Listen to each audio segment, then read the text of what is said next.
Olá, meus irmãos, a paz do Senhor Jesus. Estamos aqui uma vez mais para a nossa leitura diária da Bíblia e hoje nós estaremos lendo a primeira carta de Paulo a Timóteo. Tá? É uma carta com 6 capítulos, então vamos lá para a nossa jornada. Capítulo 1. Paulo, apóstolo de Cristo Jesus, pelo mandato de Deus, nosso Salvador, e de Cristo Jesus, nossa esperança, a Timóteo, verdadeiro filho na fé, graça e misericórdia e paz da parte de Deus Pai e de Cristo Jesus, o nosso Senhor. Quando eu estava de viagem rumo à Macedônia, te roguei que permanecesse ainda em Éfeso para admoestar certas pessoas, a fim de que não ensinem outra doutrina e nem se ocupem com fábulas e genealogias sem fim, que antes promovem discussões do que serviço de Deus na fé. Ora, o intuito da presente admoestação visa o amor que procede de um coração puro e de uma consciência boa e de uma fé sem hipocrisia. Desviando-se algumas pessoas dessas coisas, perdem-se a loquacidade frívola, pretendendo passar por mestres da lei, não compreendendo todavia nem o que dizem e nem assuntos sobre os quais fazem ousadas asseverações. Sabemos, porém, que a lei é boa e se alguém dela se utiliza de modo legítimo, tendo em vista que não se promulga a lei para quem é justo, mas para transgressores e rebeldes, irreverentes e pecadores, ímpios e profanos, parricitas e madricitas, ou seja, assassinos de pai e mãe, homicidas, impuros, sodomitas, raptores de homens, mentirosos, perjuros, e para todo quanto se opõe a sã doutrina, segundo o evangelho da glória do Deus bendito, o qual fui encarregado. Sou grato para com aquele que me fortaleceu, Jesus Cristo, nosso Senhor, que me considerou fiel, designando-me para o ministério. A mim, que eu em outro tempo era blasfemo, perseguidor e insolente, mas obtive misericórdia, pois fiz na ignorância, na incredulidade. Transbordou, porém, a graça de nosso Senhor com a fé e o amor que há em Cristo Jesus. Fiel esta palavra e digna de toda aceitação, que Cristo Jesus veio ao mundo para salvar os pecadores, dos quais eu sou o principal. Mas, por essa mesma razão, me foi concedida misericórdia, para que em mim, o principal, evidenciasse Jesus Cristo a sua completa longanimidade e servisse eu de modelo para todos quanto hão de crer para a vida eterna. Assim, ao Rei eterno, imortal, invisível, Deus único, honra e glória pelos séculos dos séculos. Amém. Este é o dever que te encarrego, ó meu filho Timóteo, segundo as profecias que antecipadamente foste objeto, combate, firmado nelas o bom combate, mantendo a fé e a boa consciência, porquanto alguns têm rejeitado a boa consciência, vieram a naufragar na fé. Entre estes se contam Himeneu e Alexandre, os quais entreguei a Satanás para serem castigados, a fim de não mais blasfemarem. Então, nos acredita aqui que Himeneu e Alexandre, eles contestavam até mesmo a ressurreição. Meu Deus. Agora, meus queridos irmãos, nós vamos para o capítulo de número 2.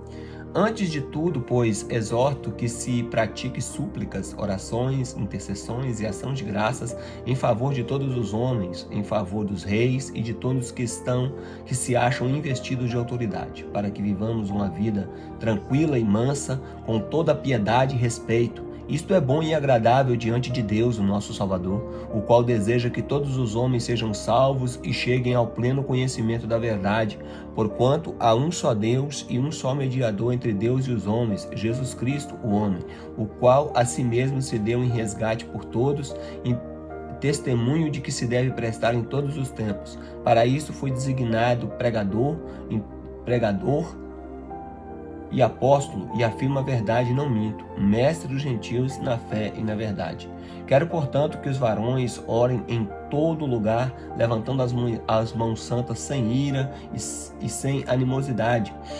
Da mesma sorte que as mulheres em traje decente se ataviem com modéstia e com bom senso, não com cabeleira frisada, com ouro, com pérola ou com vestiário dispendioso, porém com boas obras, como é próprio das mulheres que professam ser piedosas. As mulheres aprendam em silêncio, com toda a submissão, e não permito que a mulher ensine nem exerça autoridade de homem. Esteja, porém, em silêncio, porque primeiro foi formado Adão e depois Eva. e Adão não foi iludido, mas a mulher, sendo enganada, caiu em transgressão. Todavia será preservada através da sua missão de ser mãe, e se ela permanecer em fé, amor, santificação e bom senso. Tá? Então, recomendação aqui para homens e mulheres, né? Agora o capítulo de número 3, meus irmãos. Fiel é a palavra, se alguém aspira o episcopado, excelente obra deseja. É necessário, portanto, que o bispo seja irrepreensível, esposo de uma só mulher, temperante, sóbrio, modesto, hospitaleiro, apto para ensinar, não dado ao vinho, não violento, porém cordato, inimigo de contendas, não avarento, que governe bem a sua própria casa, criando os filhos sob disciplina com todo respeito, pois se alguém não sabe governar a própria casa, como cuidará da igreja de Deus? Não seja neófito para não suceder que se ensoberbeça e incorra na condenação do diabo. Pelo contrário, é necessário que ele tenha bom testemunho dos que estão de fora, a fim de não cair no opróbrio e no laço do diabo. Semelhantemente, quanto aos diáconos, é necessário que sejam respeitáveis, de uma só palavra, não inclinados ao vinho, não cobiçosos de sorte de ganância, conservando o mistério da fé e a consciência limpa. Também sejam estes primeiramente experimentados e, se mostrarem irrepreensíveis, exercem o diaconato. Da mesma sorte, quanto às mulheres, é necessário que elas sejam respeitáveis, não maldizentes, temperantes e fiéis em tudo. O diácono seja marido de uma só mulher, governe bem os seus filhos e a sua própria casa, pois os que desempenharem bem o diaconato alcançarão para si mesmo justa preeminência e muita intrepidez da fé que há em Cristo Jesus.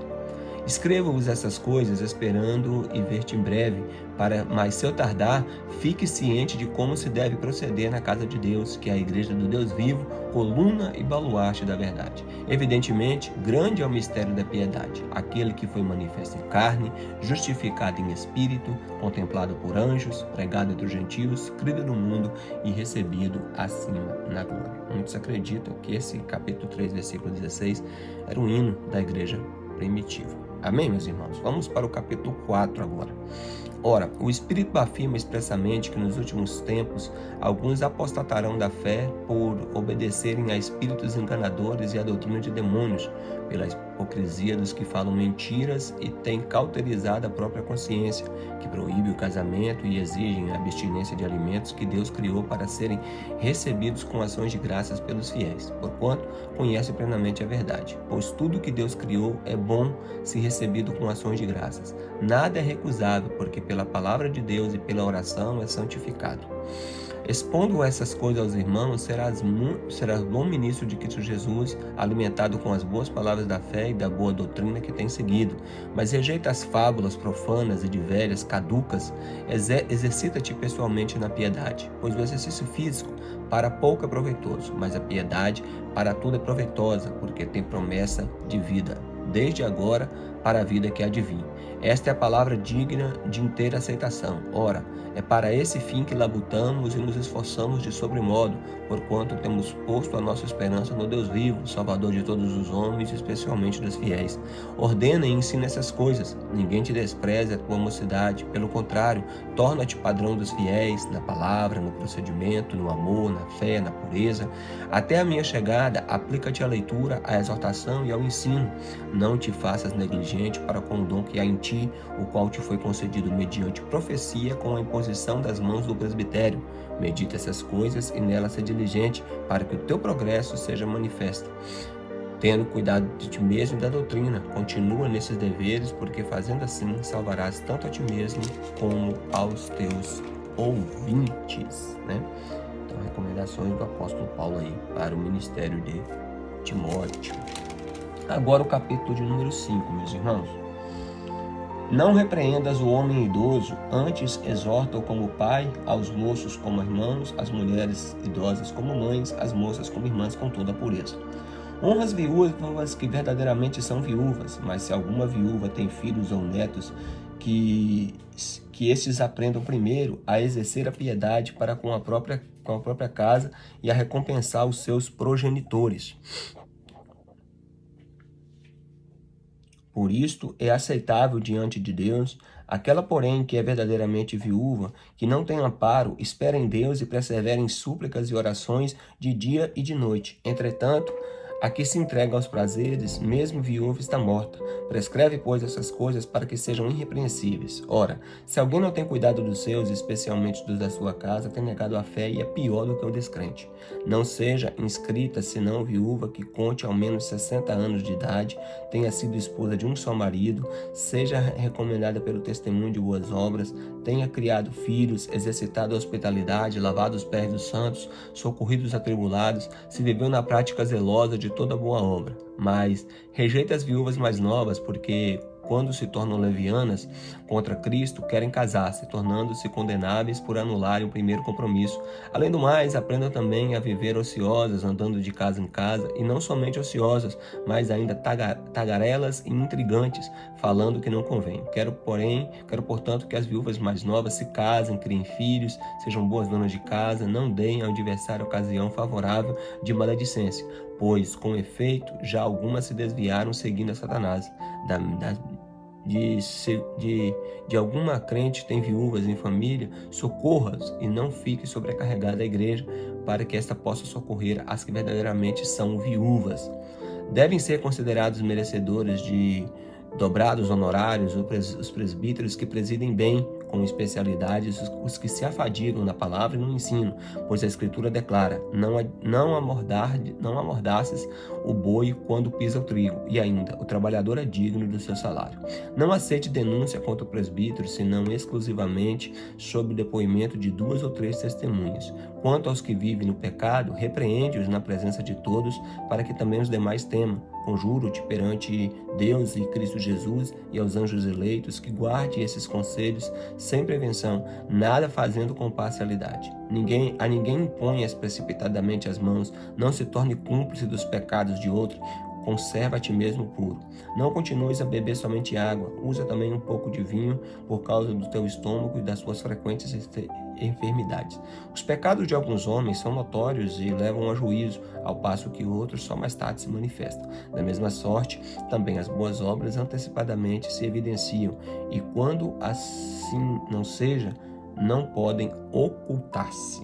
Amém, meus irmãos? Então tá aí. Vamos agora para o capítulo de número 6. Todos os servos estejam debaixo do jugo e considerem-se dignos de toda a honra o próprio Senhor, para que o nome de Deus e a doutrina não sejam blasfemados. Também os que têm Senhor fiel, não o tratem com desrespeito, porque é irmão. Pelo contrário, trabalhem ainda mais, pois ele que compartilha do seu bom serviço é crente e amado, ensina e recomenda essas coisas. Se alguém ensina outra doutrina e não concorda com as sãs palavras de nosso Senhor Jesus Cristo e com o ensino que é segundo a piedade, é enfatuado, nada entende, mas tem mania por questões e contendas de palavras, de onde nascem invejas, provocações, difamações, suspeitas malignas, altercações sem fim, por homens cuja mente é pervertida e privados da verdade, supondo que a piedade é fonte de lucro. De fato, grande é o lucro, grande lucro é a piedade, é o contentamento, porque nada temos trazido para este mundo, nem coisa alguma podemos levar dele. Tendo sustento e com o que se vestir, estejamos contentes. Ora, os que querem ficar ricos caem em tentação e cilada e muitas concupiscências insensatas e perniciosas, as quais afogam os homens na ruína e perdição, porque o amor do dinheiro é a raiz de todos os males. E alguns nessa cobiça se desviam da fé e a si mesmos se atormentam com muitas dores. Tu, porém, ó Timóteo, ó homem de Deus, foge dessas coisas, antes segue a justiça, a piedade, a fé, o amor, a constância e a mansidão. Combate o bom combate da fé, toma posse da vida eterna, para a qual também foste chamado, e que se fizeste boa confissão perante muitas testemunhas. Exorto-te perante Deus, que preserve a vida de todas as coisas, perante Cristo Jesus, que diante de Pôncio Pilatos fez boa confissão. Guardes o mandato imaculado e irrepreensível até a manifestação de nosso Senhor Jesus Cristo, a qual, em suas épocas determinadas, há de ser revelada pelo bendito e único soberano, o Rei dos reis e Senhor dos senhores, ao único que possui a imortalidade, que habita na luz inacessível, a quem a quem homem algum jamais viu, nem é capaz de ver. A ele honra e poder eterno. Amém.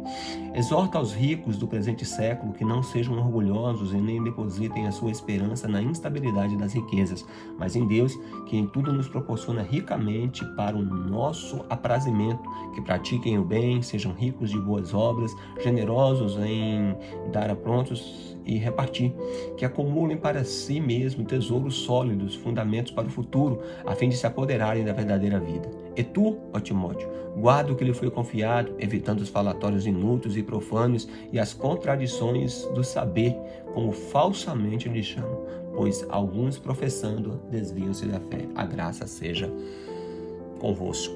Então, meus irmãos, agradeço aí por assistir mais esse vídeo, deixa aí o seu joinha para que o YouTube considere o conteúdo como relevante, se inscreva no canal, ative o sininho de notificação, compartilhe com mais pessoas e, claro, em primeiro lugar, leiam a palavra de Deus.